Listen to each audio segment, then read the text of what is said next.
there's more for you, you feel it. You know it. This is your life, and it's time to go from contender to champion. This is the show. John Madsen. What's up, everybody? I'm your host, John Madsen, and this is the show. Have a short little podcast again for you. I'm on vacation with my family in sunny Laguna Beach, California. Just paradise for anybody who hasn't been out here. One of my favorite places in the world, and just truly inspiring. Every time I come here, I look up to the houses overlooking the ocean and know that someday I will reside here. The ocean just speaks to me. And we're out here celebrating our new family. My little baby's with us. It's my wife and I's 5-year anniversary, so we're celebrating that. And we were just sick and tired of being cooped up in the winter back in Salt Lake City, so we wanted to get some sun. And I was reminded of a couple things on this trip that I wanted to discuss on today's show. Mainly, how you can get off of what I call the frustration roller coaster. And the frustration roller coaster when it comes to your fitness, maybe you've experienced this. Most people in my experience have experienced this. Is you can get results for a short amount of time. And sooner or later, those new habits, that high motivation, the program that yielded the results in the beginning, it goes away and leaves you back to your same old self, or even worse off than you were before you started this little health kick. Because everybody knows that they need to be in better shape and better health. They know that health is more important than money. Health is more important than fame. Health is more important than sex. Health is everything. We know this.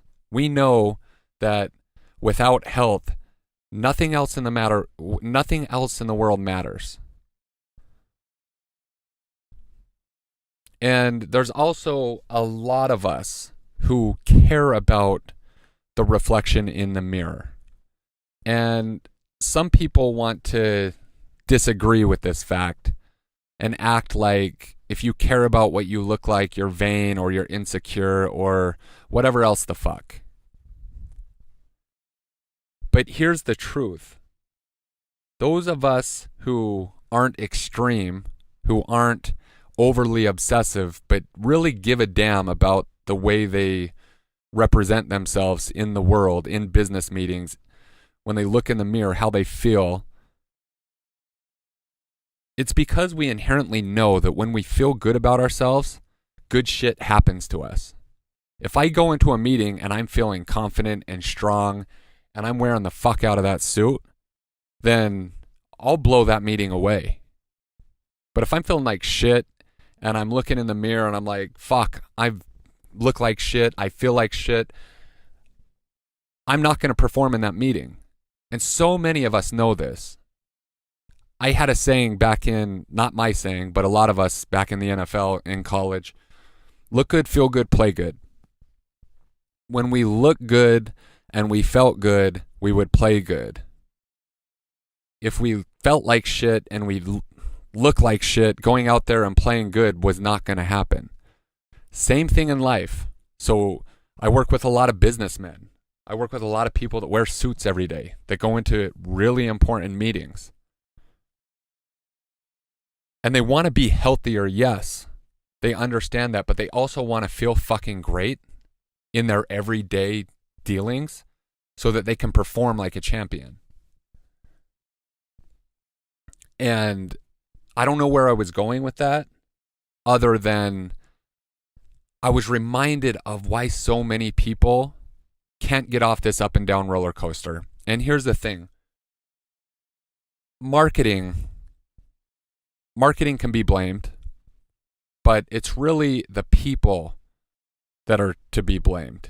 And I own a gym. I know, and if anybody owns a business, you have a hook. It's like you're fishing. You're fishing for clients. You have a lure, or bait that's going to attract your customer, and you learn really quickly what customers are attracted to.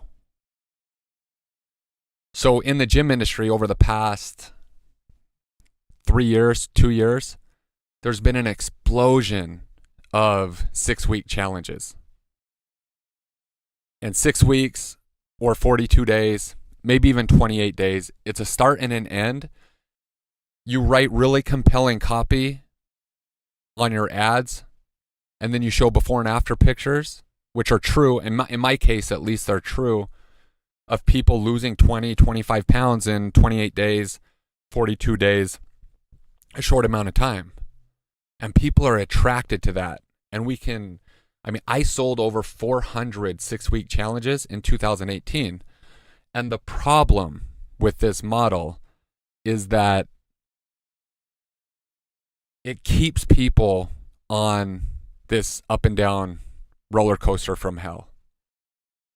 And I made a decision long ago when I started that I am going to preach and I am going to talk about the things that are actually going to help people. But even then, some of the people I worry about most are the people that get the results the fastest. And let me explain. Sometimes, no matter how hard I try and how much I pre-frame that losing weight and sustaining it are two different things, and we have phase 1 and then we have phase 2, and we need people to be committed to all of it, there's still those people that will do a 6-week challenge, lose 25 pounds, think they got everything figured out, and they leave. Cool, thanks. Lost 25 pounds. I'm good on my own. I can do it on my own, they say. And this is what happens. 6 months later, you see a picture of them and they've gained all the weight back. A year later, they weigh more than they did when they first started the fucking 6-week challenge. And I hate running 6-week, 28-day stuff because you're attracting people that want the quick fix. But it's the only way to help people and then convince them that it's not the 28-day, it's not the 42-day, but they got to commit long term. But in order to get that customer in the door, you got to give them what they want. You can't tell them right off the bat what they need until they trust you. And so that's the conundrum that gym owners such as myself, or people that actually give a damn about helping the people they're trying to help, have to go through. How do I get customers in the door? And then how do I give them what they need, not what they want? Because what they want is a fucking magic pill. What they need is what I'm going to discuss here.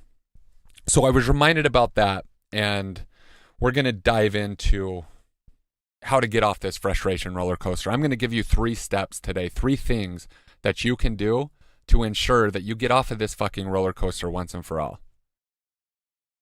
But I also want to share what I call the hotel gym chronicles, because I hate hotel gyms, and I was forced to use this hotel gym, and it had dumbbells going all the way up to 90, so it was better than most. But in order for me to get to a real gym, I would have had to drive 30 minutes in any direction, and I just wasn't willing to do that on this vacation. But I've still gotten 3 workouts in, and I'll get another one in before I head back home. So the reason is I'm committed to this long term. But I was reminded in the hotel gym why so many people fucking struggle. And it's so frustrating for me because getting healthy or getting in great shape isn't actually that fucking hard. It's just not. It just isn't that hard. And yet there's so much confusion that I understand why so many people have such a hard time. So we'll take my day 1 workout, for example, just to give you a picture of how this whole thing started coming up in my head. It's about a 5-minute jog from me to the hotel gym. So I wake up, I jog down to the hotel gym. First thing I do is go grab a coffee, 16 ounces black coffee, use that as my pre-workout. And this is important because in between every one of the sets that I'm about to explain to you, I would sit my ass down for 90 seconds and sip my coffee and then watch the fucking fitness circus in the hotel gym. So I got my coffee, go to the hotel gym, and here's my workout day one. It's an upper body workout. I decide my thought process when I'm programming a workout that's kind of out of the normal, I want about 50 reps per exercise. So my first exercise of choice is dumbbell standing military press. I grab the 55-pound dumbbells and I perform 7 sets of 7. 7 times 7, 49 reps. We're right around that magic number 50. In between every one of those sets, I sat down, I sipped my coffee, and I just watched. After that, my next exercise was dumbbell incline bench press. 7 sets of 7. I had 70-pound dumbbells to use. It was a little light for that amount of reps. So I slowed the tempo down and would lower it over a 6-second eccentric, making 7. I made 7 reps feel hard. Again, 49 reps. That exercise was done. No superset, just rest. After that, I did 7 sets of 7 lat pull downs, rested in between, and then finish it off with 4 sets of 25 decline push-ups.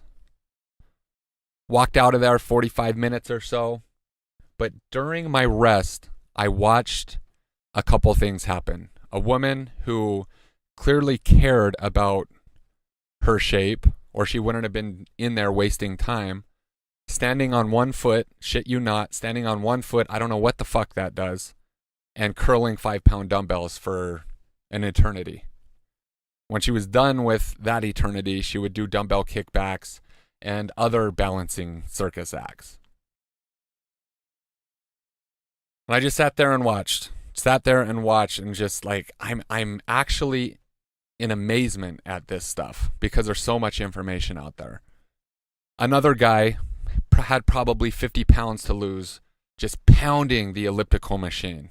Sweat dripping off his face, had a towel, drinking water, just fucking getting it on this elliptical machine. The whole time, I literally, if you take my sets, the amount of time it take to do one set and then rest, like the amount of work I did in that 45 minutes was probably 12 minutes or so. The other time was resting, watching this shit. Then there was another guy going from machine to machine, no organization whatsoever, just circuit, break a sweat, and then did about 500 crunches. Still didn't have a 6-pack, by the way. And I'm the first person to applaud anybody who's actually in the gym putting an effort. So before, you think I'm making fun of these people, I'm not. I'm just simply meaning that they're already fucking in the gym. They're already putting their time in. They already care. They must care about some result or they wouldn't be there. But yet, they're so far away from doing the shit that actually is going to get them the results they want that they're never ever going to get off this frustration roller coaster. They might lose some weight here and there when their motivation high if they change the way they eat or have any understanding about nutrition. But their exercise routines are just asinine. They're wasting their time, and time is valuable. I don't have time to go in there and just waste it on trying to get a result that's not going to yield anything close to what I could be doing in there with actually less effort than what they're getting. All of those people, their effort was as much as mine. I put my effort into 7 sets of 7 and gaining strength and building muscle. They put all their energy into just wasting time, but the energy was equal.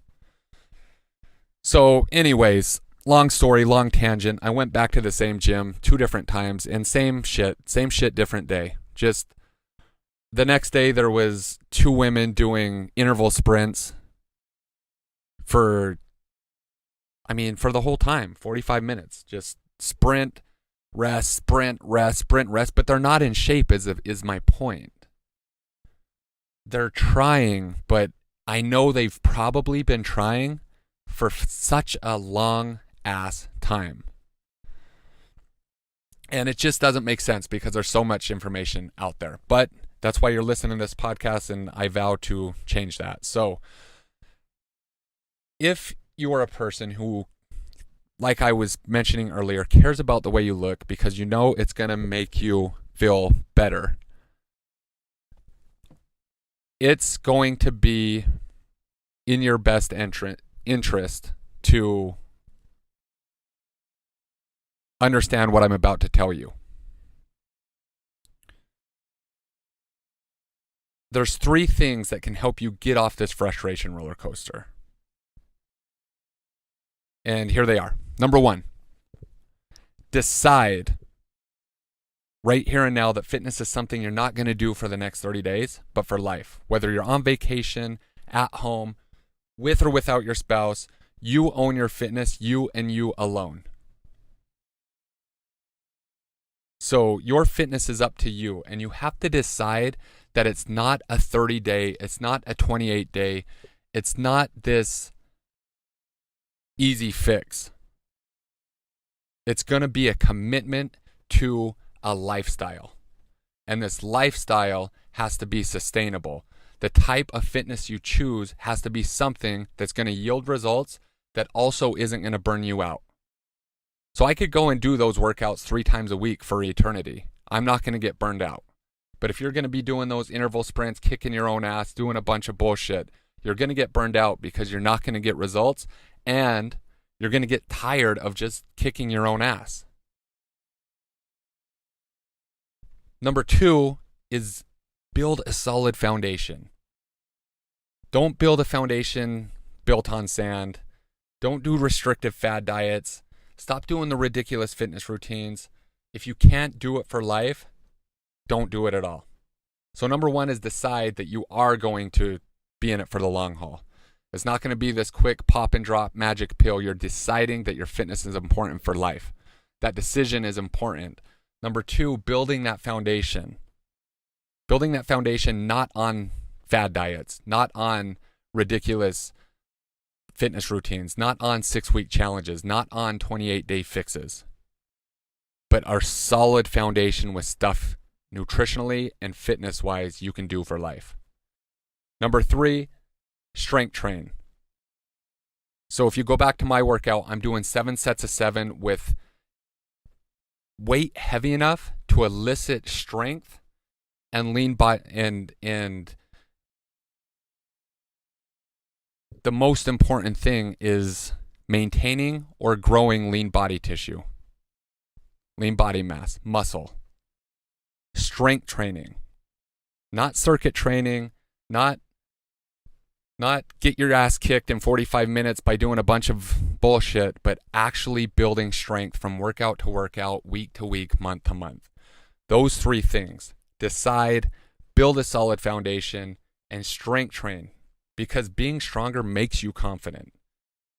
It's fun, and you can see progress. It'll keep you motivated over weeks, over months, over a decade. So I just wanted to share some of my insight here on vacation, watching people, knowing that they're confused, knowing that they're on this frustration roller coaster, because nothing's worse than starting something, stopping, and then having to start all over again. So if you want to get off that frustration roller coaster, just take those 3 things, take those 3 tips that I shared today, and just make sure you know that in order to get the health and in order to get the body that you truly want, it's not a 6-week process. It's not a year process. It's life. Thank you so much for joining us for another amazing episode of The Show with John Madsen. The greatest compliment that you could give us is liking, loving, and sharing this episode with all of your friends. So, Please go to iTunes, leave us a 5-star rating and review, and then share it online with everyone that you know. Make sure to tag John as well. He loves to hear from listeners of the show. The links for all of his socials and iTunes are in the show notes. Also, if you'd like to engage John for anything related to his coaching, consulting, or programs, please visit johnmadsen.com for everything you'd need to know on how to engage with John offline. And lastly, thank you for your time, your attention, and your consideration. This is the show.